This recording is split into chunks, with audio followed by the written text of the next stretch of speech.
Pada suatu masa, di suatu daerah di Bukit Batu, Kabupaten Bengkalis, terdapat sebuah kapal yang bernama Lancang Kuning. Kapal tersebut ialah kepunyaan seorang raja yang dikenal dengan nama Datuk Laksmana Perkasa Alim.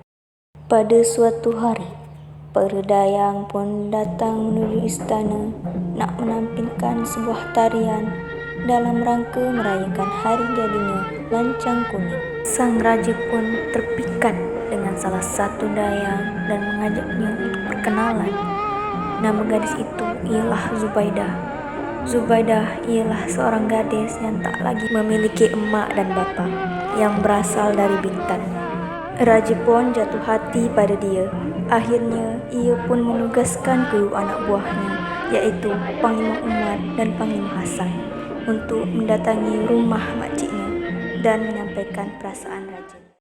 Keesokan harinya, Panglima Umar dan Panglima Hasan pun datang menemui Zubaidah atas perintah raja. Mereka membagi tahu Zubaidah bahawa raja tertarik kepadanya. Setelah menyampaikan maksud kedatangan mereka, Zubaidah pun menolak perasaan raja. Ampun Datuk, saat ini hamba masih belum bisa menerima perasaan raja. Sekali lagi hamba mohon maaf Datuk. Selepas itu, Panglima Umar dan Panglima Hasan meninggalkan rumah makciknya Zubaidah. Sebelum membagi tahu jawaban dari Zubaidah kepada raja, mereka pun berjalan mengelilingi desa dan tak sengaja bertemu dengan Teratai yang merupakan adik dari Panglima Hasan. Hubungan Panglima Umar, Panglima Hasan dan Teratai layaknya adik kandungnya sendiri. Pada suatu masa, para pembesar Bukit Batu tengah bermain sepak takraw di lapangan yang tak jauh dari danau. Bersamaan dengan itu pula, gadis desa dan Zubaidah tengah bermain dekat danau. Tiba-tiba, terdengar suara teriakan. Seorang memberitahu bahawa ada yang tenggelam. Ternyata orang itu ialah Zubaidah. Namun, seseorang panglima dengan sigap berlari ke arah danau untuk menyelamatkan Zubaidah. Seorang itu ialah Panglima Umar. Lepas kejadian itu, timbullah perasaan cinta Zubaidah kepada Panglima Umar. Akhirnya, mereka pun memutuskan untuk memohon restu kepada raja agar diperboleh untuk segera menikah. Mendengar apa yang terjadi, raja begitu murka. Raja pun tak menyangka bahawa yang dicintai Zubaidah ialah Panglima Umar. Panglima Umar dan Zubaidah pun tak hentinya untuk mengucapkan kata maaf agar hubungan mereka direstui. Akhirnya raja pun luluh dan meredakan emosinya secara perlahan. Raja pun akhirnya menghargai hubungan mereka dan merestui pernikahan antara Zubaidah dan Panglima Umar. Panglima Hasan pun tampak murka. Ia akan tetap mencari cara untuk memisahkan Zubaidah dengan Panglima Umar. Beberapa bulan kemudian, raja bersama perwakilan kerajaan sedang berdiskusi dalam suatu rapat. Siapa agaknya kira-kira yang bersedia untuk berdiri dia? Ampun tuanku, menurut pandangan batik, Panglima Umar lah yang layak. Rapat pun berlalu. Maka diperintahkan Panglima Umar sebagai perwakilan raja untuk pergi ke Lingga. Keesokan harinya, Panglima Umar dan pasukan melakukan persiapan untuk berlayar. Tak lupa, ia minta doa keselamatan selama perjalanan kepada istrinya, serta meminta tolong kepada Teratai dan Panglima Hasan untuk menjaga istrinya sebelum ia pergi. Lepas itu, berangkatlah Panglima Umar ke Lingga diiringi tangisan istrinya Zubaidah. Selepas beberapa hari kepergian Panglima Umar, datanglah Panglima Hasan menuju rumah Zubaidah. Zubaidah! Oh Zubaidah! Oh, Datuk Panglima Hasan, ada apa?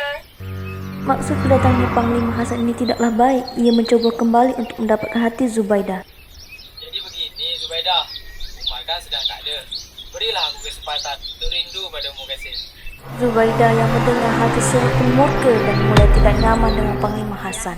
Datuk, lupukah Datuk yang berhadapan dengan Datuk ialah isteri daripada sahabat yang mengaku berdarah pada Datuk. Aku tak peduli Zubaidah. Akan kurampas kau dari tangan Umar.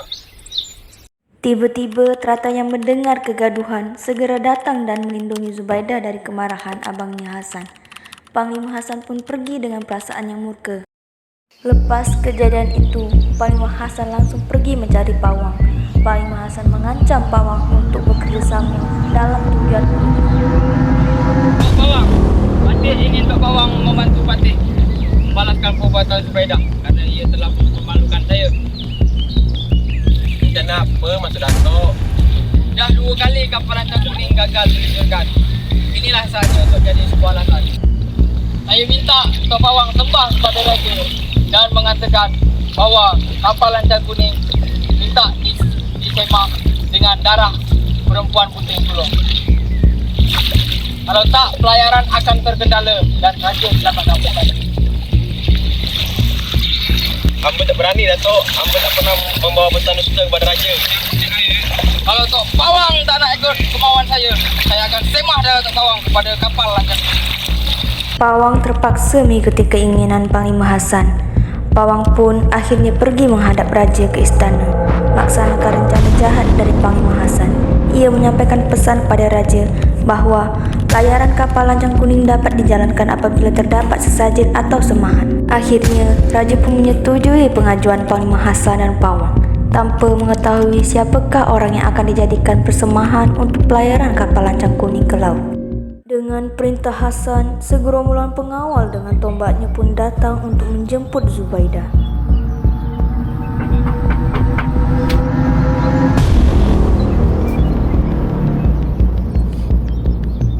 Ada hal apa, Datuk? Adakah berita buruk mengenai suami hamba?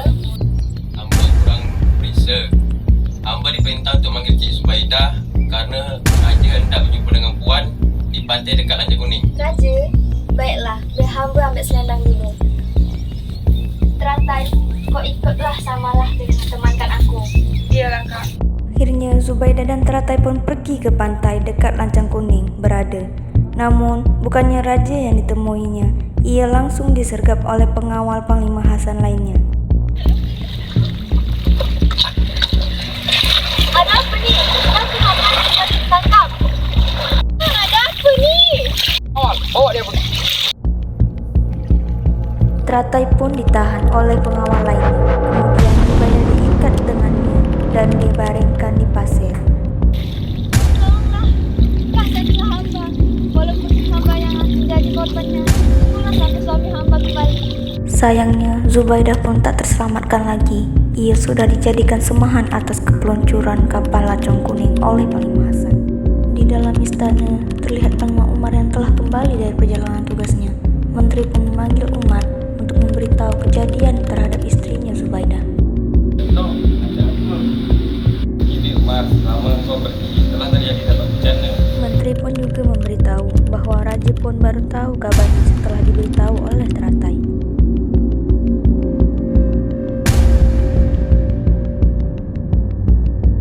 Kita berdiri sebagai Raja. Kenapa kita tidak diberitahukan atas perkara ini?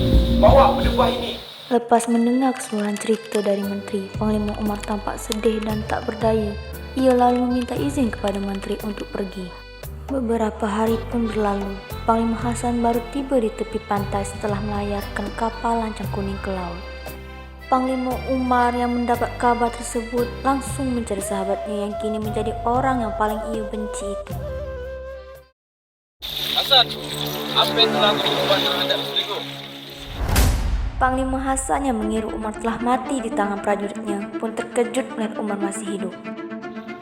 Umar, kau jangan nak menyalahkan aku saja. Zubaidah menjadi korban yang titah sultan. Aku dah dengar semuanya. Apa yang kau ucap aku sudah percaya lagi. Ini akan membalas perbuatan kau kepada istriku. Terjadilah pertarungan hebat antara Panglima Umar dan Panglima Hasan. Keduanya berlari hingga ke daerah perbukitan, sama-sama tak terkalahkan. Kekuatan sekaligus amarah Panglima Umar, akhirnya Panglima Umar berhasil mengalahkan Panglima Hasan. Lepas kejadian tersebut, Pawang dikabarkan mendapat hukuman dari Raja.